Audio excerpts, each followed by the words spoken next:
There was a time when you heard the phrase EA Sports. It's in the game.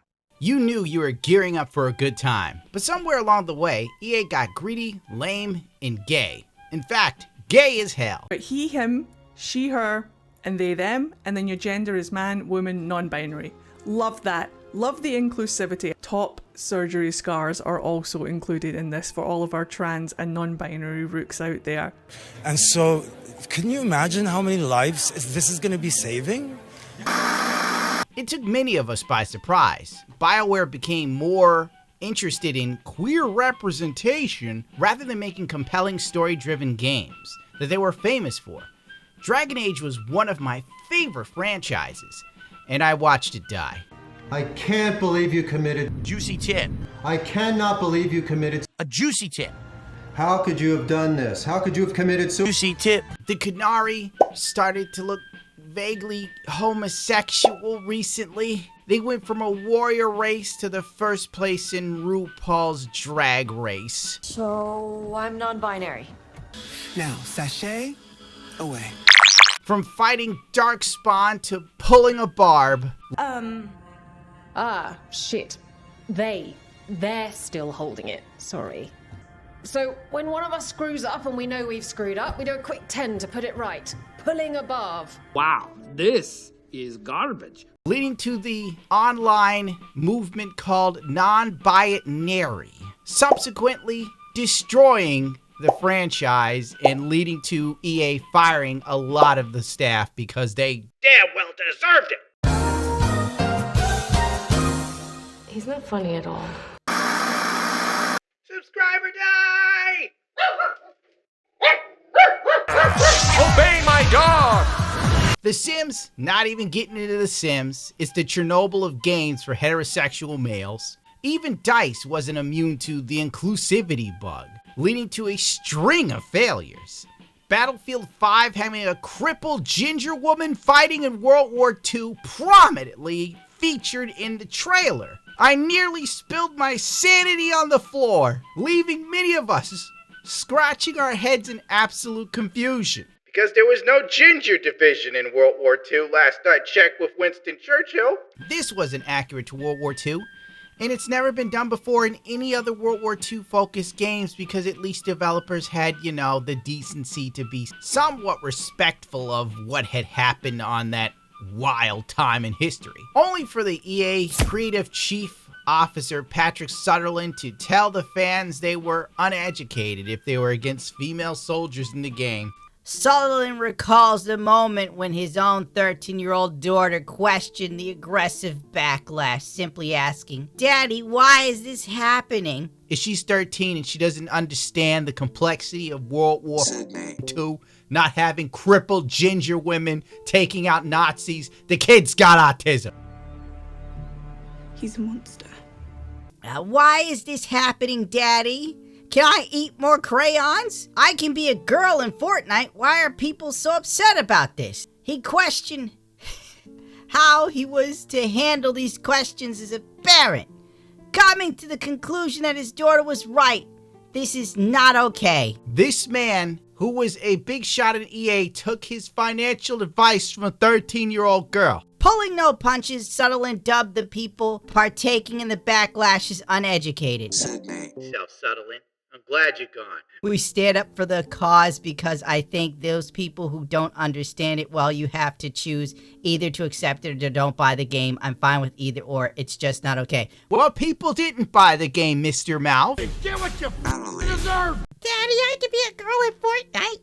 How come I can't be a woman? And then Patrick Sutherland's like, "You're right, honey. We should be able to floss on the beaches of Normandy." I guess I just need to stop being a bigot and accept the fact that when I was playing the game and it spawned me in as a Japanese woman sniper for Germany's forces, that it was just time for a change. Sutherland was also the creative midget who made BioWare focus on Anthem's flying features because the tech demo was cool and the fact that he really liked the Iron Man movie, leading to an always online game with little to no substance that forced you to play in a party to progress. And when the player base died, you couldn't play the game. Oh, they just turned off the servers, by the way, like anybody was playing it to begin with. Anyway, another banger idea to sell microtransactions, because it was loaded with them. DICE even failed with the Battlefront franchise. Frankly, take Battlefield 4, put Star Wars skins on it, print money. They were too stupid to do it. And I know somebody go, it's better now. Yeah, I don't care. That's like a girlfriend that screwed up your relationship years ago, being a complete asshole. But now that she's in her mid-30s, she's ready for a stable relationship. Well, I'm not interested now. Who hurt you? EA admits defeat and unlocks all Battlefront 2 heroes and removes pay-to-win microtransactions. Yeah, what a stellar time that was. Another one bites the dust, killed by microtransactions and greed-based gaming. Good work, EA. Battlefield 2042 reused character assets from Battlefront 1 and 2. More dumb skin selling, and they threw a few they-thems in there, and you got a game that flopped, baby. I'm also minimizing the fact that had EA and DICE actually produced a good game, Battlefield 2042 might have been forgiven for all of its really stupid decisions, like getting rid of class systems, creating all these stupid operators that are supposed to be cool and hip, but it just reeks of Call of Duty, unimagined, uninspired creativity, mixed in with a battle pass praying to God you'll buy every single stupid skin. F you, Andrew Sullivan. Really, right now, bitch? Frankly, EA being sold for $55 billion doesn't matter to me, or most gamers today. Everything that company has touched has turned to shit. Good studios shut down to peddle garbage, hoping to turn us all into pay pigs like the FIFA and NBA fan base. And you can trust and believe, tubes, EA isn't done, and it wants to do the same thing with Battlefield. Don't worry, they're gonna try and make it a yearly release because they're assholes. Why? Analyst says EA buyout doesn't add up. Expect the company to double down on live services and sports at the expense of new ideas and innovation, with layoffs looking inevitable. Meet the new boss. Same as the old boss. There was rumblings of EA being on the market to sell for well over a year. My only regret was forgetting to buy stocks before it sold. But when I heard the Saudis were going to buy it and then Jared Kushner was somehow in the mix, at that point I thought it was a meme. Jared Kushner, the dude famous for being married to Donald Trump's only attractive daughter. His net worth is $1 billion, but outside of looking like a sim or a serial killer, I have no idea how he amassed his wealth. Why not, you stupid bastard? Oh well. Jared looking like a sim. He's the low-T Patrick Bateman, and you can quote me on that. Life feels like a never-ending episode of Always Sunny in Philadelphia when you think about it. Times like this, I like to quench my thirst with a delicious wolf cola. The sale of EA for the average gamer didn't matter. Hell, some people celebrated it because EA sucks. But Kotaku acted like this was some great injustice done to the queer community. They seem to forget that EA is a video game company that was focused on making as much money as humanly possible at the expense of developers, studios, games, and the consumers.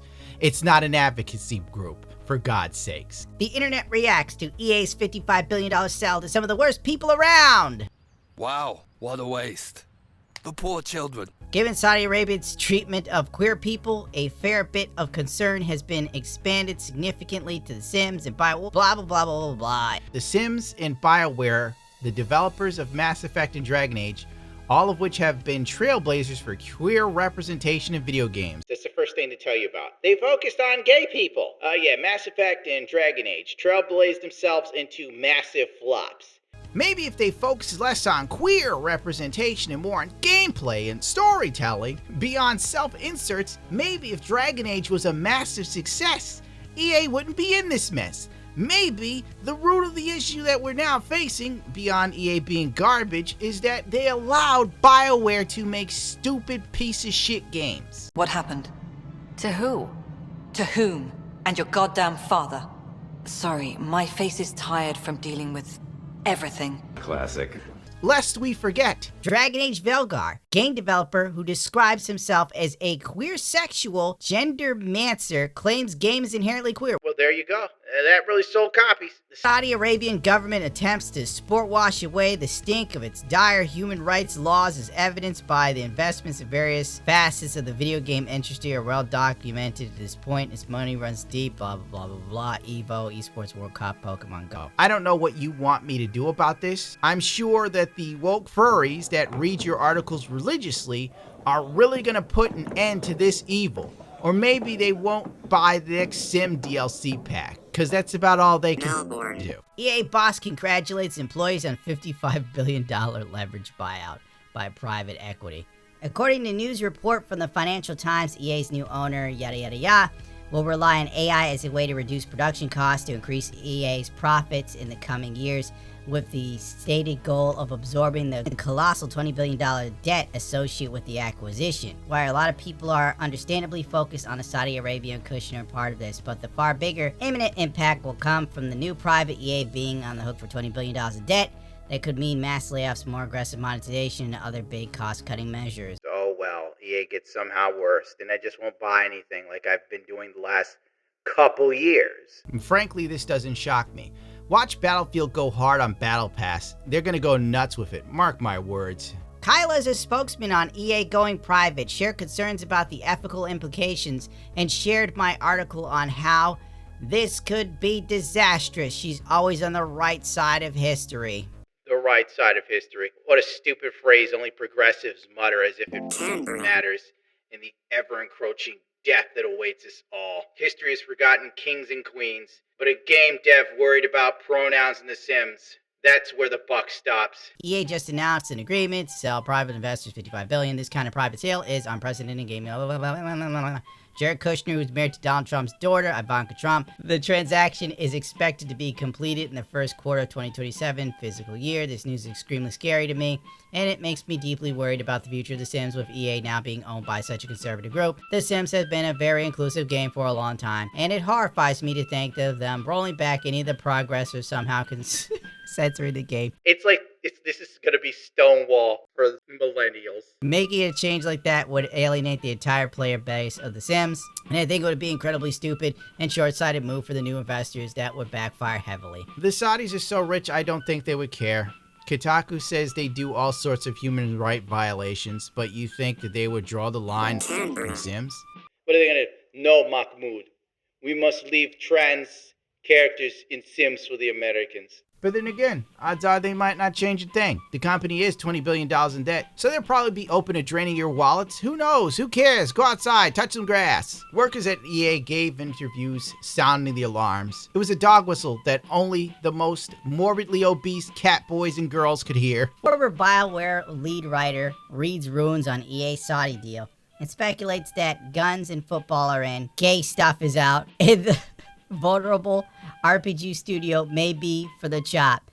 This is sounding incredibly based. I wouldn't want to be sitting at BioWare chair right now. The vibes around one of the all-time great RPG studios have not been good in recent years, and the fairly decent Dragon Age Veilguard didn't persuade anyone. Sad. Very sad. That the studio is capable of surpassing contemporary greats like Baldur's Gate 3 or Disco Elysium. Earlier this year, the studio was apparently cut to the bone in a round of layoffs.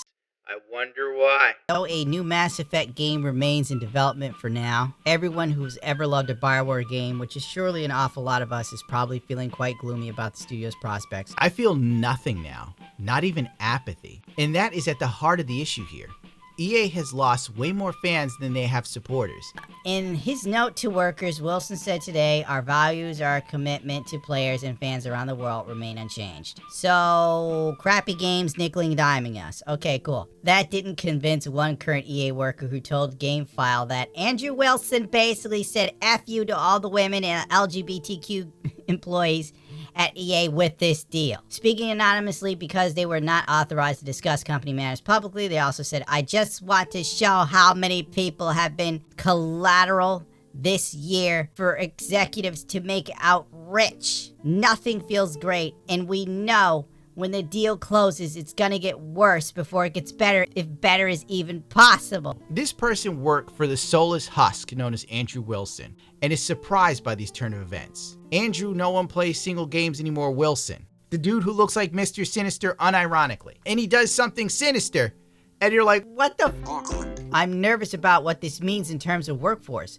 Once the deal is closed, its layoffs usually follow those types of acquisitions. And on a personal level, those future owners are really not in line with my values and beliefs. Well, you're a worker. Your beliefs and values don't matter. This is a job, not a hug box where people validate your belief system. This mindset is why Western media is a vacuum, a void of creativity, hiding behind the shield of representation and inclusion to cover up for shitty writing and even worse character designs. Anyway, let's close this out on a funny comment, because... Oh my god. There's still simmers out there downplaying the seriousness of all of this. Big YouTubers such as James Turner even said they have to wait and see. That is something I fail to understand. It is well reported the company is pro-AI, anti-LGBTQ, and women's rights. Yet we have to wait and see? Well, what are you gonna do? Storm Saudi Arabia? Even if nothing changes the game, you'd still be buying from people that let other people get stoned to death for being gay. In what world would any of us consider to support people like that?